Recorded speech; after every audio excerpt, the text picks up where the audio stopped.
अरे उलट फेर करते ठल्लू जी, उलट फेर करते ठल्लू जी, अरे बन गए नकली सोखा। अरे उनके पर विश्वास जो करता खा जाता वह धोखा।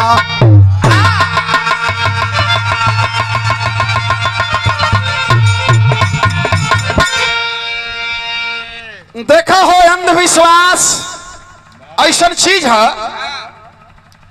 जे के ना पड़े के वो पड़ जाला।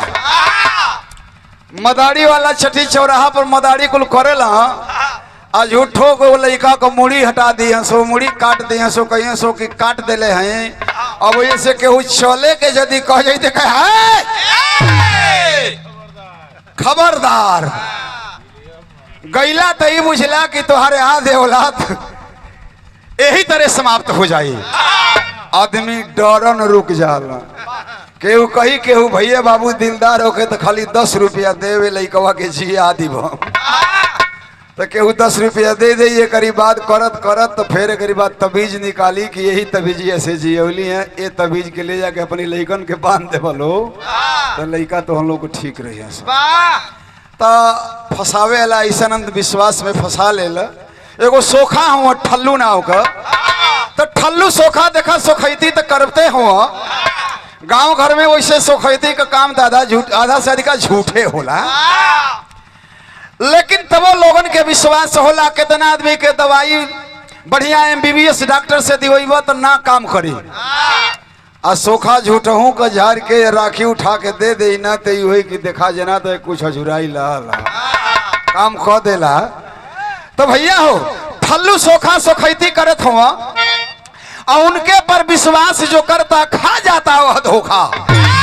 हमारे रामा कवि जी लिखते हैं कि जे उनकी पर विश्वास कैल हमेशा धोखे खाई।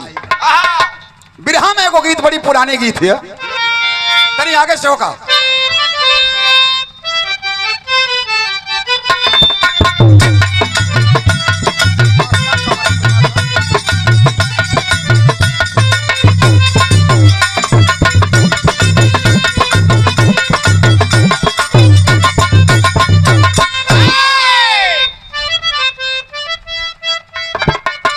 अब वही कह उहे तरज हुए। अरे हे समरो है पीपर तर नदिया,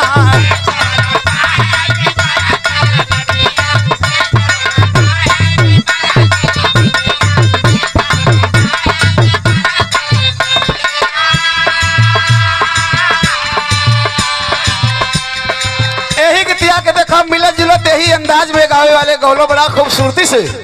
रेलिया बैरन पिया को लिए जाए रे, रेलिया बैरन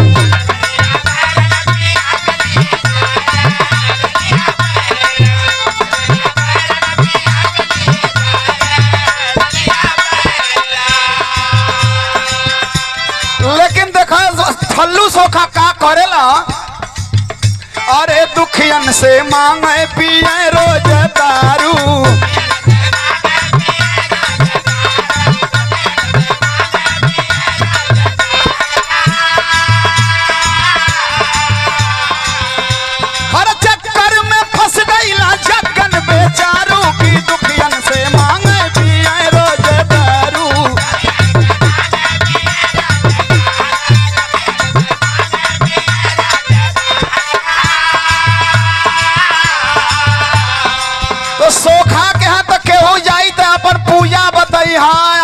इंतजाम बताइए। कुल कैला के बाद दुगो देसियवा का शीशी जरूर चाहिए, काहे से कि तपावन जब देवता लेला तबे अपने स्थान से ही लेला।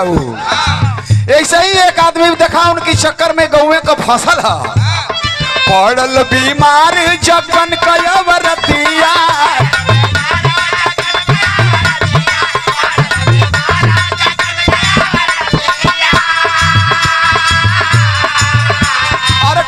सोखा जब देखला सुरतिया,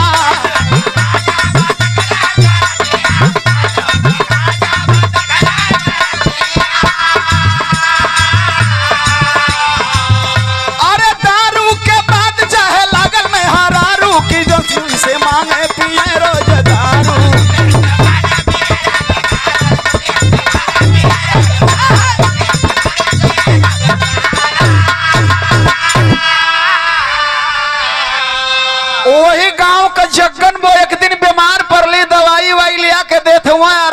होता ये पेट धैले है, पेट गड़ा था तो केहू बतावल अरे तनी ठल्लू के ले जाता दिखा देता। 4 बजे सांझ से मेहरारू परेशान है, मर्दवा तुलिया के एनाल्जेसिक टैबलेट देता हुआ वो किराना स्टोर से एक दिखा देता तो काजरी कुछ अझुराइल हुई तो ठीक हो जाई। मेहरारू के लिया के गईला है जग्गन, तो जब जग्गन वो के ठल्लू सोखा देखला ना, इतना सुंदर रहली ठल्लू सोखा की सोझा जवन जग्गन वो खड़ी है, इतना सुघर बा, इतना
अरे रहत अनहारता जात पकड़ाए हो बुताई देता दिया हवा के, अरे भूत भड़कत बाए हो बुताई देता दिया हवा के।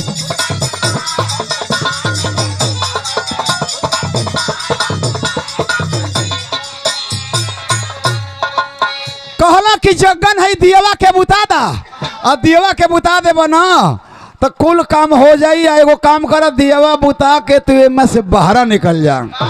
तो भाई तो वो तो दुखिया न हुआ, मेहरारू परेशान कैले है तो कहत हुआ अच्छा जैसे कहबा वैसे ही करत है। दियवा के मार देना मुँह से भूख देने बुता गईल और अपने बाहर निकल गईल।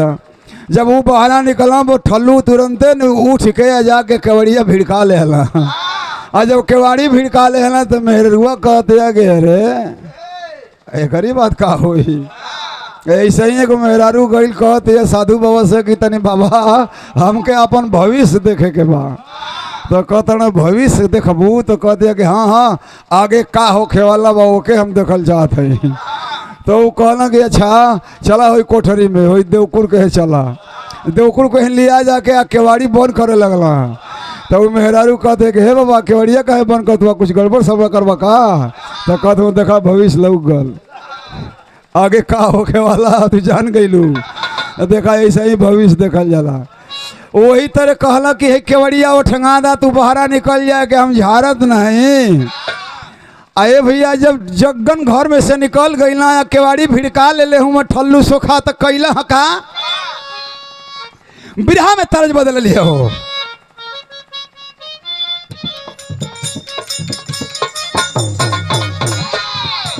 अरे खा गईलू लंगड़ाया मदाम कहिया देबू चिरई, खा गईलू लंगड़ाया मदाम कहिया देबू चिरई।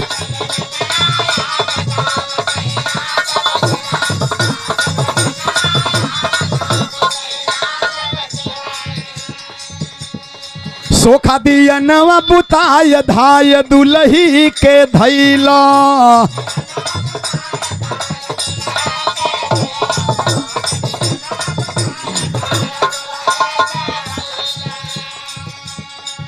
अरे कैला सोरा दुलही धराई गईला सोखा।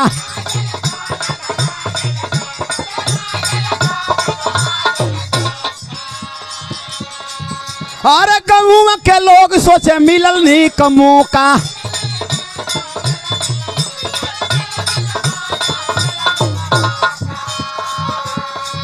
अरे देबा ये के ये भैया देबा ये के जियते जराय धाय दुलही के धैला।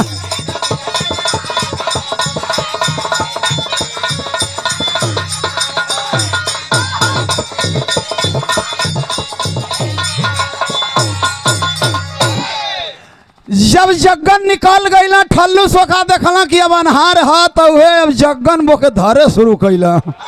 आज जब धरे शुरू कैला तो थोड़ी बेले तो जग्गन वो पटाई ले कि काजनी के यही तेरे झारत हो गए।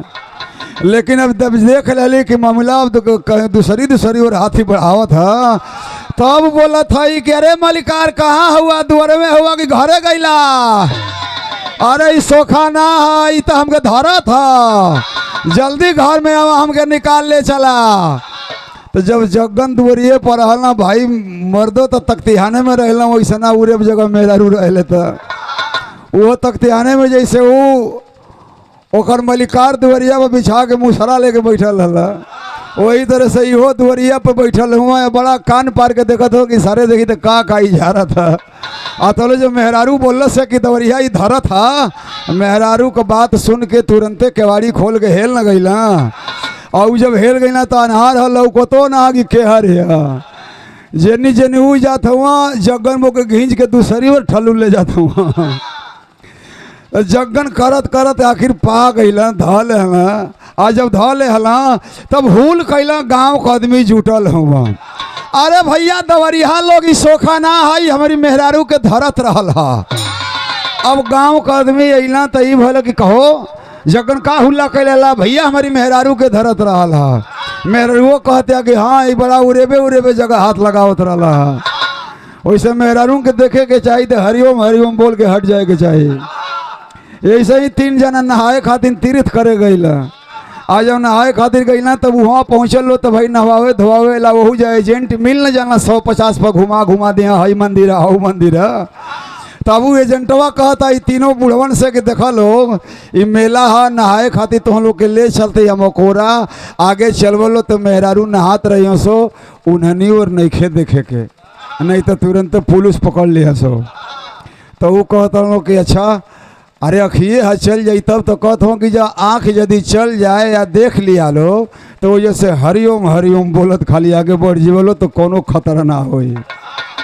तब वो जैसे चल दे लोग तब मेहरारू तो को लौको भी नहीं कैली सो तलो में से 3 गो में से एगो बुढ़वा तनी चिड़ुका रहल वो बोलता कि हरिओम हरिओम। मेहरारू तो लौको भी नहीं कल झूठे कहता कि हरिओम। तो ले दू को पूछो सो कि किधर है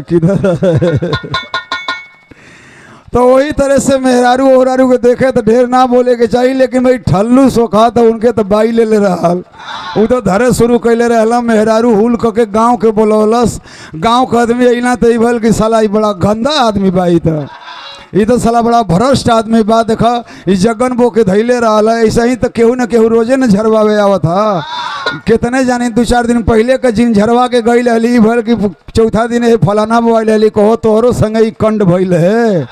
तब वो सकार लगल हाँ भइल है बाकी हम लाजन के उसे कहली ना कि इज्जत चल जाई। अब ढेर जानी सकार ले कि हाँ हमारो संगे गांव के आदमी कहत हुआ कि ऐसा गंदा आदमी के गांव में रहे देवे कि नहीं खे ए साला के तरह नहीं खे मुआवे के जियते मुआवे कह कि अगला जन्म में ई सोखा ना बनो। आदमी गांव को कैला का बिरहा के टेरी है।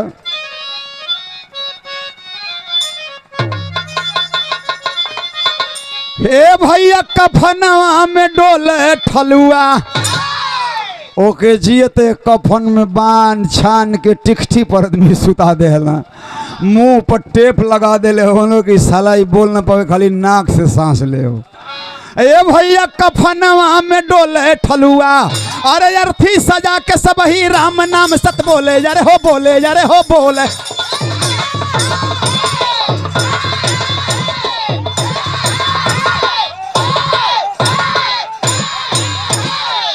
अर्थी सजा के सब ही राम नाम सत बोले, कफनवा में डोले ठलुआ। ठलुआ के बांध छान के वो गांव का आदमी लेके चल दिले हुआ। कितने आदमी कहते हो बड़ा पाप हो जियते के मुआवत है जा, इस साला प्रेत जूनी में जाई, गांव के बड़ा हैरान करी।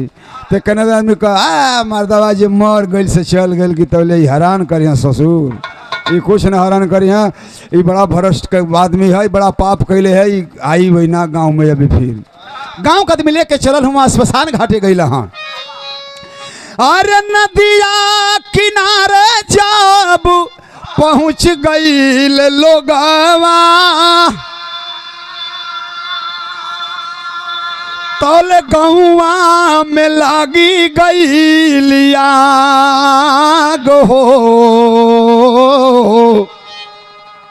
लसिया जराए नहीं रखी के किनारवा पे, झटके से चले सब भाग। अरे हो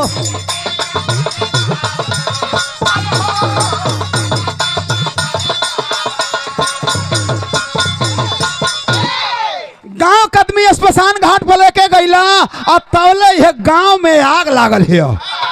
गांव में आग लागल जब ना, गांव का आदमी सोचे लगना अरे भैया ये तो हमारे लाश लेके अली जा, आ के जरावे खातिर गांव में आग लागल है, के जरावे लगल जी तो गाँव में ख़त्म हो जाई।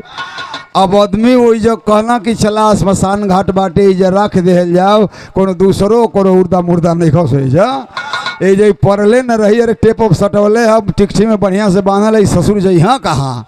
गांव का आदमी आगे बुतावे खातिर चल गईला, आ एनी कवरे ई देह ऐठा था, ऐठा था गोहुअन कीड़ा मती नहीं था। बिरहा में एगो गीत लगल है, वो गीत है कि तीरे तीरे झिझिरिया खेलाइब तोहा के तीरे तीरे,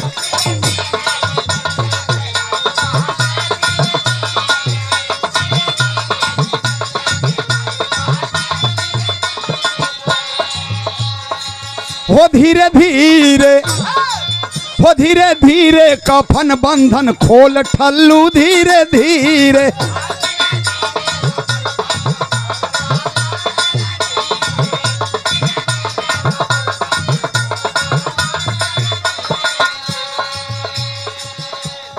अब धीरे धीरे देह ऐठत बैठत था, ऐठत ऐठत एगो बहिया के कैसो कैसो सरका लेलस। धीरे धीरे कफन बंधन खोल ठल्लू धीरे धीरे।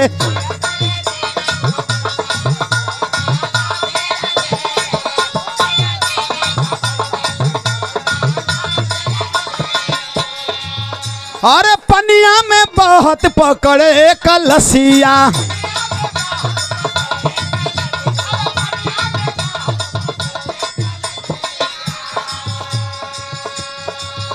अरे बांधे कफन से बहाए अपन हसिया।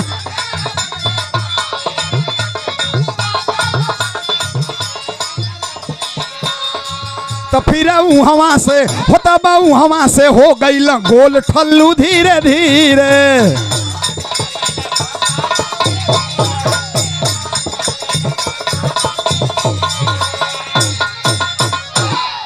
जब गांव का आदमी चल गईला, एगो बाह सरकौलस, जब एगो सर्कल तब तक धीरे धीरे तू सरकियो खोल ले हलस, उठ के बैठल है।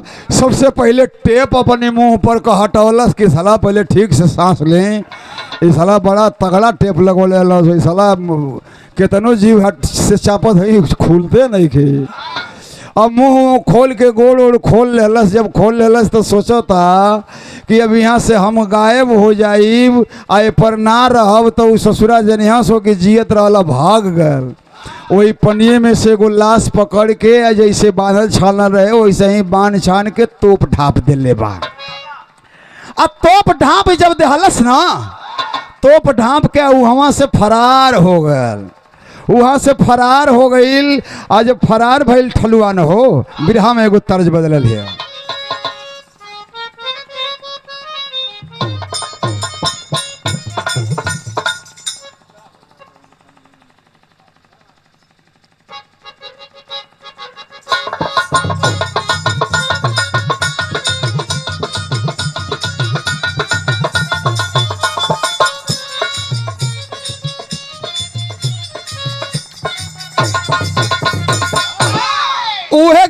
माता बहन लोग के गीत हुए।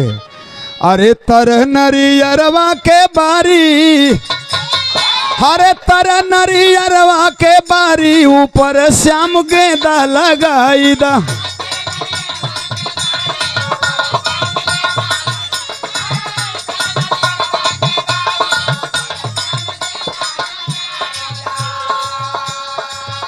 यही के माता बहन लोग आवे लालो। अरे सैया बिकाय बलू जाए, चुनरिया का बूटी ना बदली।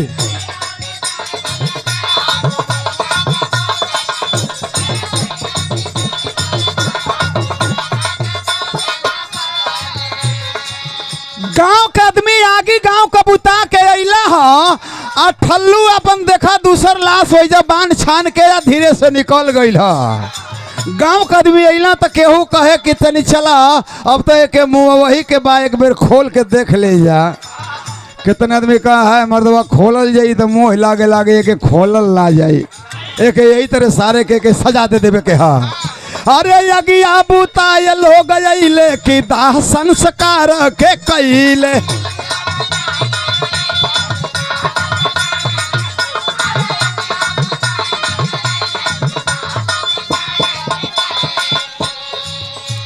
मिलजुल ते रही कैला गौआ का लोग हो।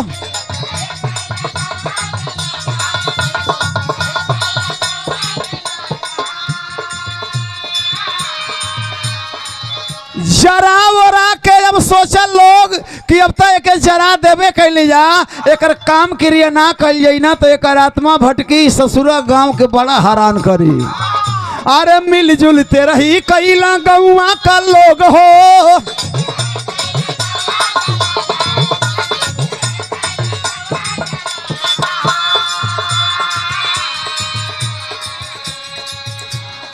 आई है न्योताइल है देखा 22 गांव, 22 गांव न्योताइल कि भाई ठलुआ का काम है। एमा जितना अधिका से अधिक आदमी के खिया दे जी उतने बढ़िया रही।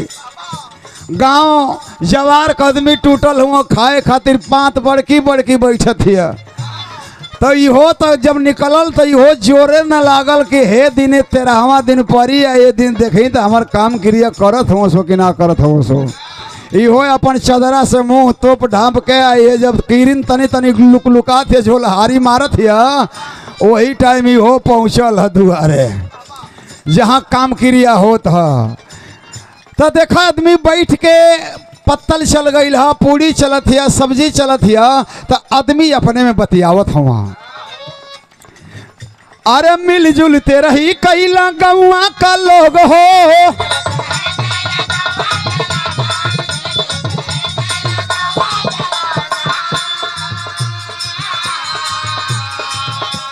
स्वर्ग में ठलुआ लगावत हो ई भोग हो।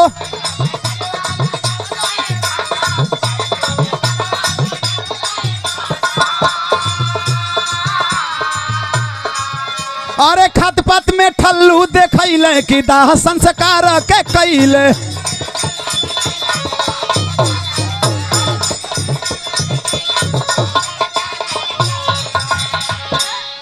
आदमी बैठ के भोजन करे खातिर पात में बैठल हुआ, और वही पात में इहो बैठल है।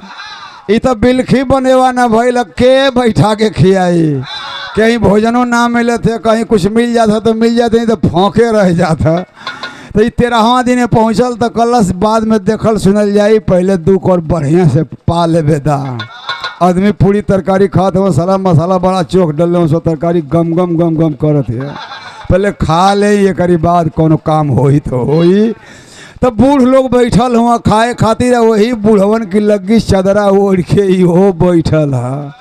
तो जिनकी बगलिया में बैठल रहल वो हर घड़ी वही के ताकत हुआ, हर घड़ी ताकत ताकत अपनी बगलिया वाले से कहत हो कि कहो देखबा कुछ शंका चलत है। तो वो पूछत हो का शंका चलत है? अरे हमारी बगलिया में जन बैठल देखबा ये तो ठलुए मथिन जना था, ठलुआ मती लागत है। तो वो कहत हो कि हाँ हम के जना तो कहत हो आदमी मतीन आदमी होला ना ना आदमी मतीन एकदम सेम हुए है। तो जब एकदम श्योर हो गई लोग ना, तब जिन बगलिया वाला वो करीब बैठल हुआ वो पत्तल छोड़ के धीरे धीरे उठत हुआ। कहत अरे बैठा खा लेना खाइम ना, हम ना खाई बाबू, हम यहाँ से निकलब। जिन जिन देखल ऊ निकले लगल। अब तो सब न जाले रे भाई दूगो बुढ़वा कहाँ जात हो सो, कहाँ जात हो दादा? अरे जौन का क्रिया वो में आके बैठल है। तो ये बोल कि का बोल तो कह दो कि जना था कि प्रेत जोनी में चल गल, भूत बन के आयल है। अब तो जे जे देखल जब तो वहाँ से उठ के भागे पर आए लागल है। होत कहा विधा का पापट है।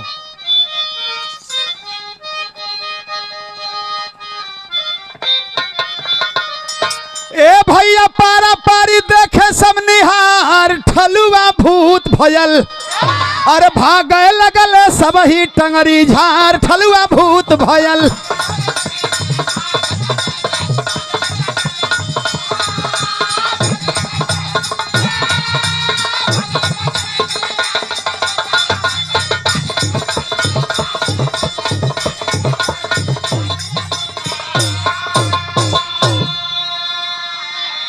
लेके लइका भागे लगली घर घर में लड़कोरी।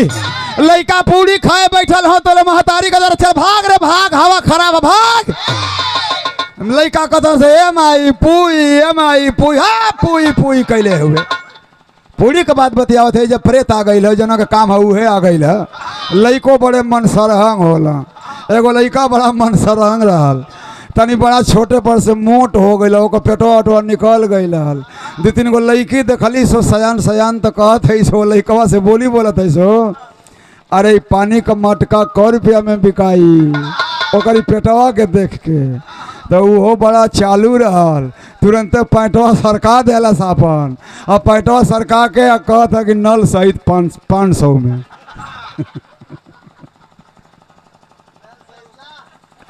नल सहित 500 में।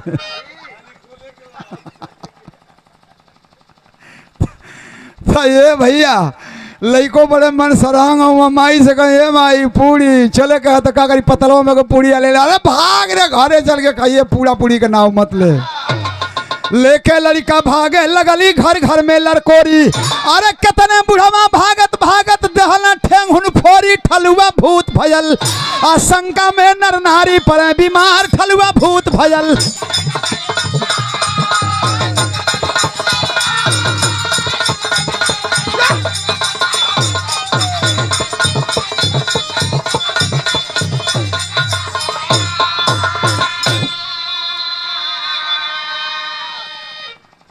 अब तक सब तो भाग गई, लइका लेके मेहरारू भाग लगली। कितने बुढ़वा भागत भागत ठेंगुना फोड़ गल। अब सब अपनी अपनी घरे तो चल गई, लेकिन अब आदमी के मन में शंका हो गई कि भूत बन के आई लाला उ गाँव भर के धारी। अब बिहान भैले से जड़ैया बुखार आवत, आदमी के चादरा ओढ़ के गर्मी में सुतत हुआ। जड़ैया बुखार आवत, दवा कोनो न फायदा करत है। या करहो दिया था तो ना कुछ काम होता। ये होता कि अभी जरा था कि हेर फेर बा। अब हेर फेर पर आदमी आ गई ला। गाँव में तो सोखा कोनो है ना, भाई भी गाँव से सोखा मंगावल जाते वहाँ झाड़ फूक करे खातिर। तेरे गाँव में हालत सब का बिगड़ल। गाँव में हालत सबके बिगड़ल। गुनिया ओझा सोखा आई कुटकल लगे लवंघर घर में।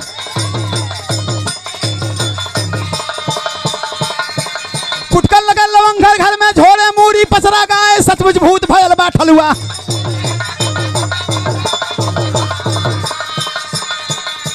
सचमुच भूत भयल बा ठलुआ। देवी हमको रही बताओ, जीव का बदला जीव चाहिए।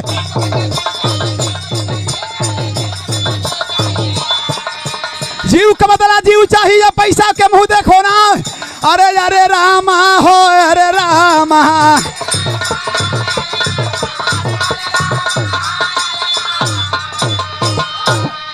गांव का भी सोखा मंगावल जात हुआ, सोखैती होती है। सोखा गांव में आके लवंग कुटकत हुआ तो कहत हुआ हाँ हेर फेर है बेटा, इतनी भर से आकर जाकर लेकर के टूट गल निगोटा की फाट गल बेटा रे। मार अपनी मान को पटकत हुआ सोखा कुल।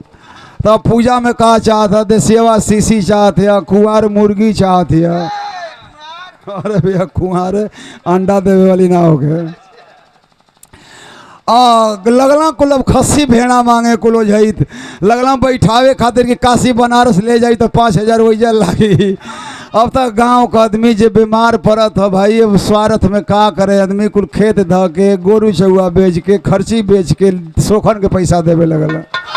लेकिन ठलुआ पता लगावत था कि गांव वाला बड़ा परेशान हुआ, सो गांव वाला ससुरा बर्बाद हो जाए सो ऐसे ही सुखैती करे में। तो सोचो था कि अबे तेरे जाइब तो हमके मारी दिए सो।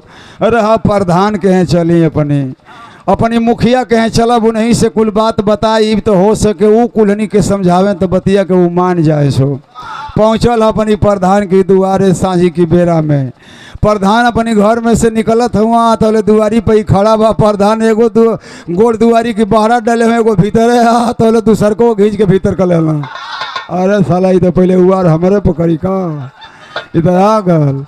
तो जब प्रधान देखला केवाड़ी भिड़का देना तो कहत बा, ए प्रधान काका, कुछ न बोलत हो। ए प्रधान काका ना बोलत हो। प्रधान मरा में सोच हो कि 3 हाली भूत बुलावे, 3 हाली में एको हाली हाँ बोल देला चाहे का है ना संगी बना लिए सो। तब वो ना बोलत हुआ तो कहत बा कि प्रधान काका, अरे हम भूत ना है, हम ठलुए हैं, गौवा वाला बर्बाद हो जाइए। सो देखा ऐसे तो हम लोग अगिया बुतावे चले इला, तो जैसे हम खोल के निकल गए, दूसर लाश धैल लें टिकठिया पर। तो जब ये कुल वृत्तांत सुनल प्रधान तो तनी हिम्मत बनौल। प्रधान कहते कि ना हिम्मत मत बनावा, निकला मत तू, नहीं तो तोके तो ले तोके तो संगी बना ली, ऐसे नहीं तो खोजत हो। लेकिन प्रधान करत केवाड़ी का पल्ला खोल के कहत हो कि ठलुआ सही बताइए, तो वहीं हुए तो कहत हो अरे हाँ काका हम ही देखा हम आदमी की शरीर में है हो। तो कहते हो भूत हो तो ऐसा ना भेज दे के आवेल सो। हाँ भूत हम ना है काका, आवाज सुन ला हमार बात। का कहत हो आखिरी लाइन है,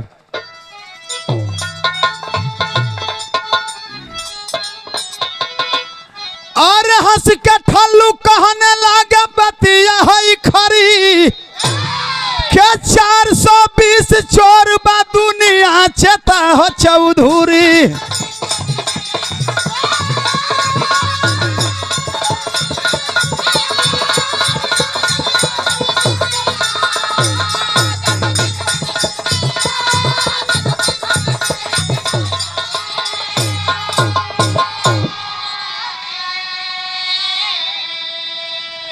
कलश की चौधरी काका 420 चोर बा दुनिया चिता हो चौधरी। कहे कि मुगल घोड़ा घास न खाई करबा लाख उपाय, मरे आदमी के पीछे सब दौलत देते लुटाए, आ नहीं मिले पिंड पनिया चिता हो चौधरी। देखा गौवा वाला बर्बाद हो जाए। सो इन्हीं के समझा दा हम भूत ना है, हम असली ठलुआ हैं। अब इनके जब प्रधान के विश्वास पड़ल तो बहरा निकल के अला, अपने यहाँ ओके रात करो कल ओके फरके सुतल कल तू बहरे सुतम घर में सुतम, इना के राती में उबार करके चाप के लेके निकल जो हम के। तब घर में सुतला तो देखला सवेरे तब वही ठीक है ठलुए है। गाँव के बोलवला कल भैया ऐसा ऐसन बात है, देखा लोग भूत ना भल है न मुअल है, जियत है, ये ठलुए हुए। तो हम लोग झूठो बर्बाद हो लोग उछती सुखैती करा के। तई भले कि प्रधान तई भले जिए था तो, लेकिन एक गांव में रही तो साला फिर कंड करी काहे से कि परकल ना जल्दी मानेला।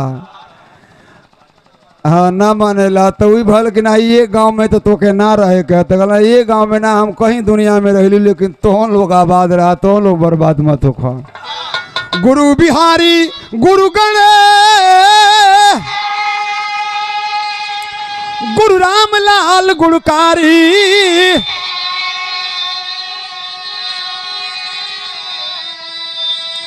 स्वर्ग बसे चंद्रिका कवि, हर बच्चन जी बने पुजारी हो।